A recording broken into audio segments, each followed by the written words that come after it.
the streak. My name is Jake Craney. And I'm Steve DeBerry. Let's get right into it. We've got 4 matchups today for you. We've got Charles's pick of the day. Hopefully he can continue getting some green. He's starting to level out a little bit, which is good. And then we've got our locks of the day. But let's go ahead and start it off with some golf from my hometown, Ponte Vedra Beach, Florida. TPC Sawgrass, first round. We've got Phil Mickelson versus Rory McIlroy. Lower first round score. Phil has the tie option. What are your thoughts, Steve? Well, my thoughts are I wore a golf shirt specifically for this reason today. Nice. I have my best dry fit Adidas shirt on. And my other thoughts are Phil Mickelson will win this prop, and let me tell you why. First of all, Phil has the tie option. Phil's played the TPC since like 1943. He's been here a ton. He won in 2007. Since he played in 2007, he's played this course 16 times. He's only shot in the 60s twice, but recently he's been pretty good at opening with the 70, 71 around that range. Rory McIlroy, your boy, has been here twice. In 2009 and 2010, missed the cut both times. Albeit he was missing a lot of cuts back then, but he has never made a cut at the TPC. He also didn't play last year, citing his distaste for the course as the reason. He then retracted that and said that it was because of scheduling, but Rory obviously isn't comfortable here. He is the #1 ranked player in golf right now, so you got to give him that. His form's great, but I like Phil's experience. TPC, as we've seen with Tiger, it fits some people's game and it doesn't fit others. It doesn't fit Tiger's. It's fit Phil's pretty well, and it seems to not fit Rory's. He's already talking about a lot of mental things he's going through. He's put a 2-iron in the bag, even though he's hitting his 3-wood perfect these days. So it's in his head, and I like Phil Mickelson in this prop. All right, I agree with you. I agree. I think Rory, as you said, he missed the cut both of the last times he was here. Didn't play last year. Phil's got a pretty good putter. You know, he putts well, which is important on some of these skinny greens like the famous 17th hole. I think, like you said, he won it in 2007. He's familiar with the course. A lot of sheep are going to flock to this one because Rory is the #1 golfer in the world, which does mean something, but you've got to look at the course and you've got to look at how they're playing. Rory played well at Quail Hollow, but this is just not the course for him. I think you have to take Phil with the tie option here. Yep, I agree. All right, let's move on to some baseball. We have the Indians at the Red Sox. Derek Lowe against Josh Beckett. It's a matchup of pitching titans. Mr. Craney, who do you like here? Pitching titans, eh? Yes. All right, I'm taking the Indians in this one. I would not say Beckett has been a titan at all this year. He's had shoulder problems. Remember the Titans. Okay. And he's pitched well, but in spots. He's been very up and down so far this year, and this is his first start back, coming back from that shoulder injury. Lowe has been much more consistent for a Cleveland team that surprised a lot of people. Boston, very, very good hitting team, very, very bad pitching team. Their defense is terrible. Their bullpen is terrible. I shouldn't say their defense is terrible, but their bullpen is really, really banged up. Big question mark. I expect Lowe to completely neutralize the Boston bats and the Indians to capitalize on that bullpen. Josh Beckett has been a shell of himself this year. But, as I just said, remember the Titans. He is a great pitcher. He's been a great pitcher for about the last decade. He's going to bring his good stuff tonight. He has definitely not been the aura of invincibility this year with a 4.45 ERA. Lowe has been very solid with a 2.39 ERA. And even though Josh Beckett is battling shoulder pain, he will bring his good stuff tonight and get outpitched by Derek Lowe. I'm going with the Indians as well.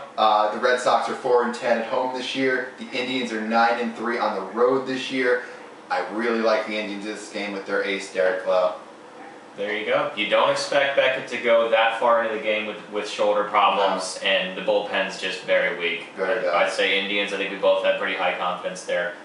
Let's move on. Let's go ahead and talk some more baseball before we get into some NBA. Let's try to disagree this time. All right, let's try. We've got Rangers at Orioles. matchup of two teams with very, very good records. Who do you have here? The Rangers are coming off of a couple of pretty good nights with the whole Josh Hamilton 4 home runs the other night. Night before they had another 9 or 10 runs, and they're definitely hitting their stride from a batting perspective. This game's in Baltimore. Jason Hamill has been really good against solid competition. His only loss this year was to the New York Yankees. That was a 2-1 loss, so it's not like he pitched bad in that game. Derek Holland has a 4.43 ERA. He's going for the Rangers. He's got a 4.70 ERA for his career. He is definitely hittable. I feel like this is the game that Baltimore is going to really need in this series. They don't want to get swept, so I'm going with the Orioles, and I think they're going to steal this one with Hamill on the mound. Disagree! Yes. I am taking the Rangers. What you failed to mention was that Derek Holland has one of the dirtiest mustaches in the league. That's a big factor. Oh my goodness. I think he's a very good pitcher against teams that don't necessarily hit well. Baltimore's been hitting well, but I think Holland had 2 bad starts against the Rays and Yankees, and then he really bounced back against the Indians in his last game. I think he's going to pitch well enough. Hamill, like you said, has been excellent, but the Rangers right now, number 1 in batting average, number 1 in runs scored, number 1 in slugging percentage. They're just crushing the ball. I mean, Hamilton's crushing it. They're all just hitting. I think that even if Holland gives up a several runs, I think he'll get the run support. Rangers win this game. You can't. I'm not going to go against the Rangers in a straight-up prop until they start cooling off with the bats. All right. Well, I'm glad we finally disagreed, so you get one wrong today. Let's move on to some NBA basketball. We have the 6th game in the series, the final sit out of Meta World Peace, the 6th game of his suspension. It's in Denver, straight up. Who do you got? This has been one of the more entertaining series.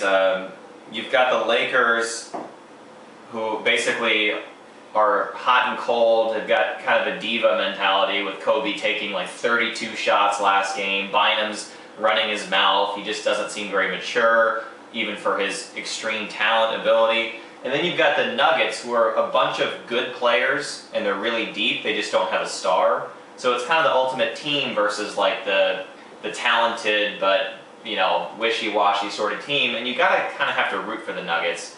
But I don't think they're gonna win. I think they will lose Game 6 at home and lose the series. So your reasons for the Lakers winning are being divas and Bynum being a baby. No. I think Bynum will be more of a factor. Mike Brown is going to start hammering home that defensive mentality that he's been preaching the entire season. The Nuggets have no defense. They never have. They haven't even when they won. They just have outscored their opponents. I think the Lakers lock them down a little bit on defense. They start feeding Bynum more. Kobe won't take 32 shots again, and they'll come up with a win in Denver. This is a game. It was more of a gut feel for this game. There's no stat you could really pull that said anything strong one way or the other. The Nuggets have looked pretty good at home, winning by 15 and then losing by 4, 92-88 in Game 4. But they have their backs against the wall, and they now have the confidence that they can beat the Lakers even when Kobe goes off, like we saw a couple nights ago.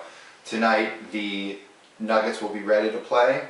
They'll steal Game 6. We'll go back to LA, and the Lakers will win this one in 7. But I've got the Nuggets tonight. Wrong. All right, there you have it, folks.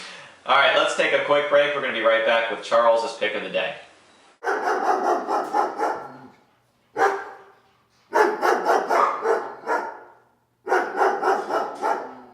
All right, it's time for Charles to have his matchup of the day. He's going to be picking the Bulls at the 76ers, Game 6 of this series.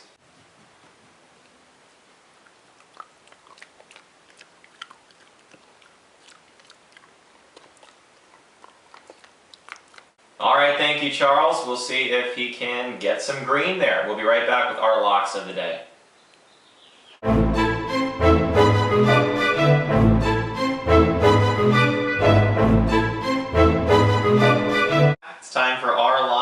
of the day. Steve, who did Chris pick today? I don't know, Jake. Who did Chris pick? I don't know. I've never heard of him. Chris is going with the Ukraine Premier League. He is locking up Krivbis. One of my personal favorite teams. Arsenal Kiev. This is not the same Arsenal that Robin Van Persie plays for, so we won't be seeing any stars. These guys walk around Ukraine and just get mobbed. Yeah. I mean, these guys are rock stars in the Ukraine. Krivbis. Krivbis has the win-draw option, but that is also not considered the favorite in Vegas. Uh-oh. So he's going a little bit against the grain here, but he's got a lot of confidence in Krivbis. All right. Steve, how about you? What's your lock of the day for Thursday? In honor of the TPC, and in honor of the golf, and in honor of my love for the 17th hole at TPC at Sawgrass, I'm going Adam Scott with a par. The last 24 times he's played the 17th, 14, he's received the score of par. Last year, both times par. As he gets older, as golfers get older, I think they partake the conservative approach, especially with 17, when they learn how to play it a little bit better. So I'm going Adam Scott, I'm going with the par, lock it up. My best advice for you is don't listen to a word I say when it comes to locks.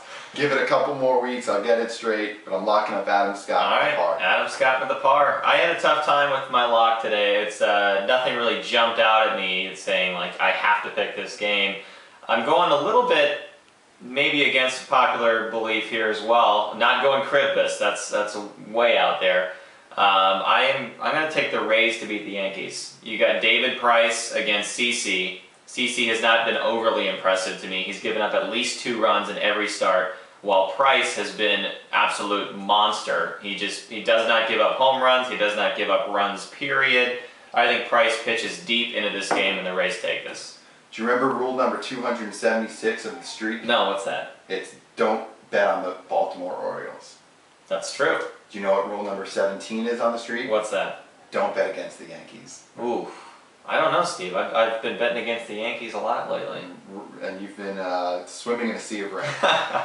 All right, that'll do it for Thursday. Hope you guys are building some good streaks out there. We'll see you again tomorrow for Friday. Enjoy the golf.